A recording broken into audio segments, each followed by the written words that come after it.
Salut à tous et bienvenue dans cette nouvelle vidéo. Donc si vous avez plus de 50 ans ou même que vous sentez la quarantaine passer et que vous commencez à prendre du poids, à stocker dans les hanches, dans le ventre, dans le haut du corps, donc cette vidéo est faite pour vous. On va voir comment perdre du poids sainement et naturellement. C'est parti. Donc déjà la toute première chose à savoir quand on veut perdre du poids, donc que vous ayez plus de 50 ans, que vous soyez adolescent, que vous soyez adulte, les règles de la perte de poids sont les mêmes, donc tout simplement il va falloir diminuer les calories. Cependant, les personnes âgées, le problème majeur que rencontrent ces personnes, c'est un ralentissement du métabolisme. Donc c'est-à-dire que la vitesse à laquelle votre corps va brûler les calories au repos va ralentir. Donc vous allez brûler moins de calories, donc vous devrez manger moins.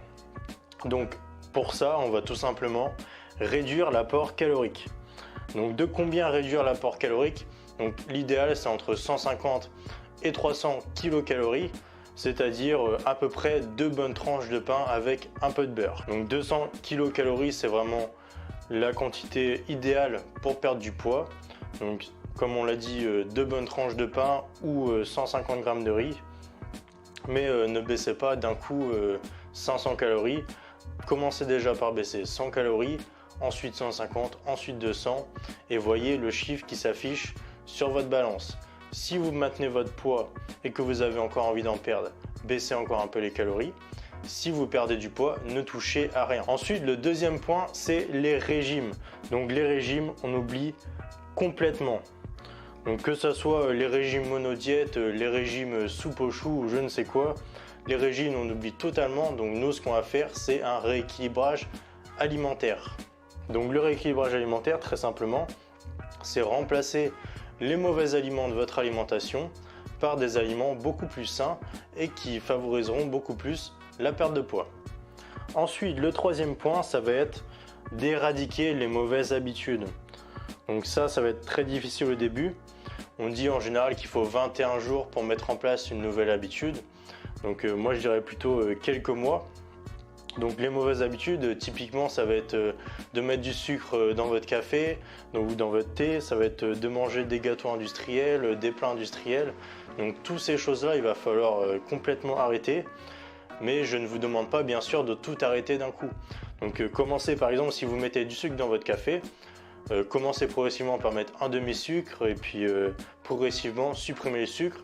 Vous verrez que quelques semaines après, vous préférez votre café sans sucre.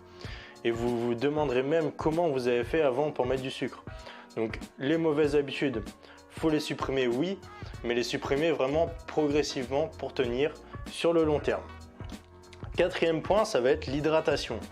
Donc quand on commence à vieillir, le problème c'est qu'on n'a plus le signal du cerveau qui nous dit qu'on a soif.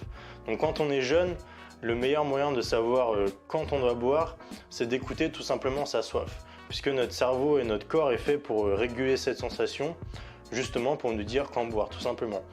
Et quand on commence à vieillir, et plus on commence à vieillir, et plus ce signal est faible, et des fois il est complètement absent. Donc n'attendez pas d'avoir soif pour boire, buvez à peu près 1 litre entre chaque repas, ça sera déjà bien. Et privilégiez le thé au café, puisque le café a tendance à déshydrater, tandis que le thé a tendance à hydrater mieux qu'un verre d'eau. Ensuite, le cinquième point, ça va être lutter contre la perte de muscle. Donc plus on vieillit, plus notre niveau hormonal baisse et donc plus on perd du muscle. Donc pour lutter contre ça, tout simplement, ce qu'on va faire, c'est déjà de 1, manger plus de protéines, des bonnes sources de protéines, donc des œufs bio, de la viande maigre, un peu de viande rouge, du poisson gras et du poisson blanc.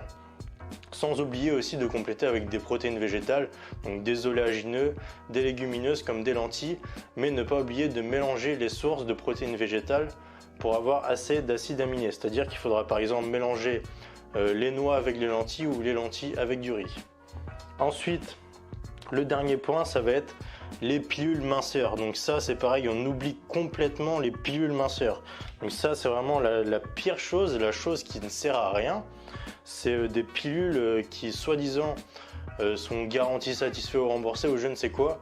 Donc c'est tout simplement des pilules qui se vendent à 10 fois le prix qu'elles devraient être vendues.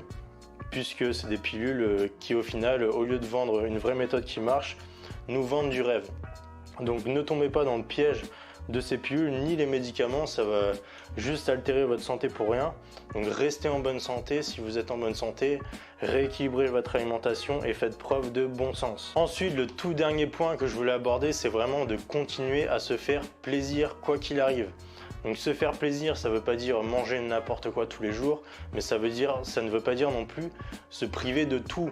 Donc par exemple, si c'est votre anniversaire, c'est pas parce que vous avez envie de perdre du poids que vous allez vous priver d'un morceau de gâteau. Donc vraiment, faites-vous plaisir pour tenir sur le long terme et perdre du poids, puisque la perte de poids, ça se fait toujours sur le long terme et non en quelques semaines. Donc c'est tout pour cette vidéo. Donc si vous voulez plus d'astuces de ce style, je vous invite à télécharger mon e-book qui traite des 101 astuces sur la perte de poids en cliquant sur le petit qui s'affiche ici ou sur le lien dans la description.